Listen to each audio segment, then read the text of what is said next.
ہندوستان کی آزادی میں مدارس کا کردار۔ ہندوستان کی جنگ آزادی کی پوری تاریخ میں مدارس اسلامیہ کا وجود بذات خود ایک ایسا انقلاب تھا جس نے برطانوی سامراج کے خلاف مزاحمت کی سب سے مضبوط اور ناقابل تسخیر بنیاد فراہم کی۔ اگر شخصیات اور افراد سے ہٹ کر صرف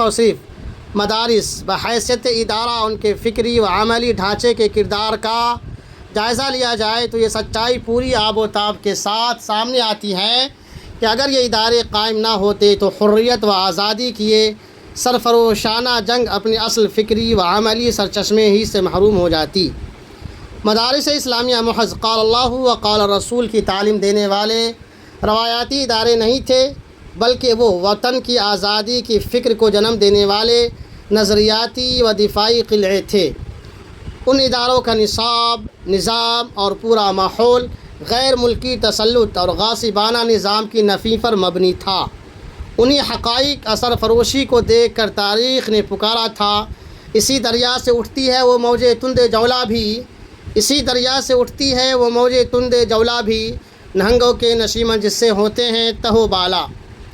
1897 عیسوی میں جب ملک پر ایسٹ انڈیا کمپنی اور برطانوی سامراج کا قبضہ مکمل ہو رہا تھا،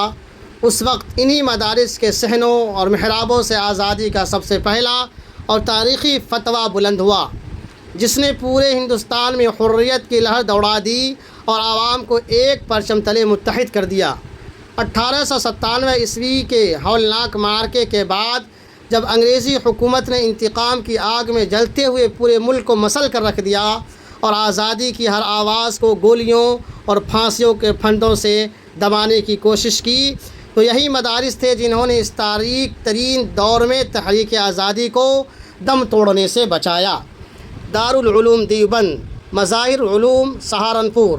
مدرسہ شاہی مراد آباد، دارالعلوم ندوۃ العلماء لکھنؤ اور فرنگی محل لکھنؤ جیسے اداروں کا قیام دراصل تعلیمی روپ میں انقلابی چھاونیاں اور حریت کی تحریک کو ایندھن فراہم کرنے کے مستقل مراکز تھے۔ ان اداروں نے برطانوی حکومت کی مالی گرانٹس اور کسی بھی قسم کی سرکاری امداد کو ٹھکرا کر جو مالی و انتظامی خود مختاری قائم کی، اس نے انگریزی نظام کے اثر و رسوخ سے مکمل آزاد رکھ کر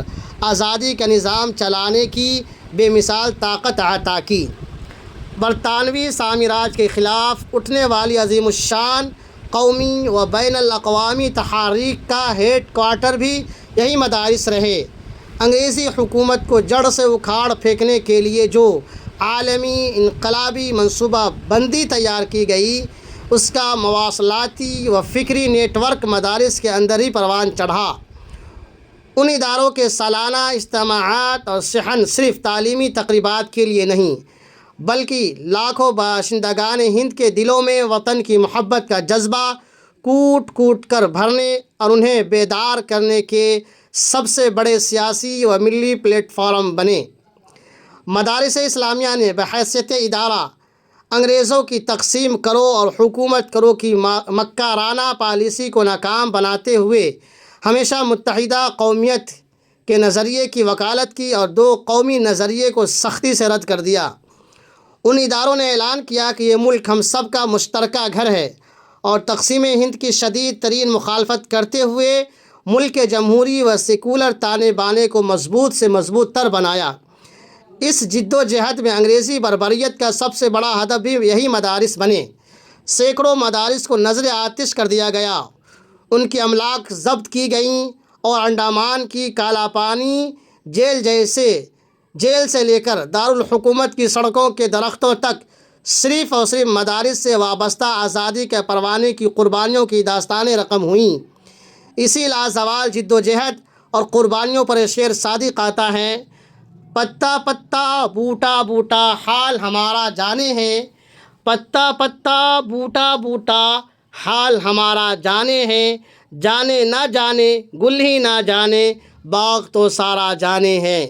مدارس اسلامیہ نے ہندوستان کی جنگ آزادی میں ایک ایسے مرکزی انجن اور انقلابی قلعے کا کام کیا جس نے حریت کی روح کو کبھی مرنے نہ دیا۔ مسلسل ایسی نظریاتی طاقت فراہم کی جس کی بدولت بالآخر ہندوستان آزادی کے سویرے کو دیکھ سکا۔ آج جو لوگ مدارس پر انگلی اٹھا رہے ہیں اور مدارس کو مشکوک نگاہوں سے دیکھ رہے ہیں، انہیں اپنے گریبان میں جھانکنا چاہیے۔ انہیں اپنے آباء و اجداد کے خطوط بھی پڑھنے چاہیے جنہوں نے انگریزوں سے معافی مانگی تھی۔ بہرحال یہ مدارس ہر دور میں لوگوں کے لیے ایک انقلابی کردار ادا کیا ہے اور کرتا رہے گا انشاءاللہ۔